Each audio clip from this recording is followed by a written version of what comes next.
question for you. Where does joy come from?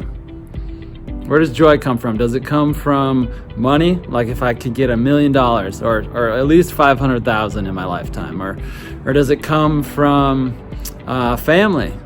I mean, if I can keep things straight in my family, if I can do a good enough job at home, does it come from friendships? You know, like, gosh, if I just need to spend more time with friends, or I need to cultivate these relationships. Does it come from pleasures, having access to pleasures, to the things I desire? You can see that there's a little bit of joy to all these things. There's some truth, some happiness in all of those things, but we also know that the people who run after those things all the way, even when it's ourselves, we know that they come up short. You've heard the stories, or you've experienced it yourself. The family's never perfect.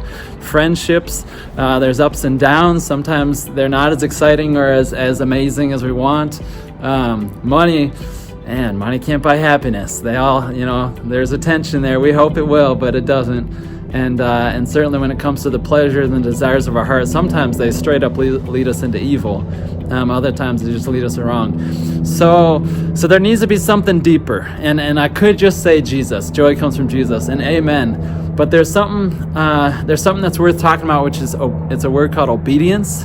And there's an idea that in obedience to Jesus there is joy. Now, that's a tough thing. I remember hearing the song years ago, trust and obey, trust and obey. There's no other way to be happy than in Jesus than to trust and obey. And I was like, oh, come on. Happiness depends on trusting and obeying. Why would you include that word? But there's some truth there. There is something that we're learning, which is this sort of submission to Jesus, this willingness to follow. When he says, follow me, we say, okay, I'll follow. Wherever you go, I go. And evidently there's a joy hidden there.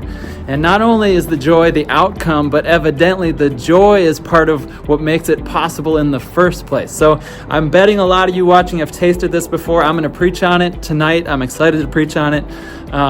Preaching on the question, am I great in the kingdom? And I hope it's helpful. I hope it helps us unravel obedience a little bit and maybe have a little more solid grasp on joy and where it comes from. So here we go. Joy is important. I hope you guys are well. God bless you times 1,000,000,000. Looking forward to seeing you all in church again when the time is right. But for now, it'll be online at fargohope.org.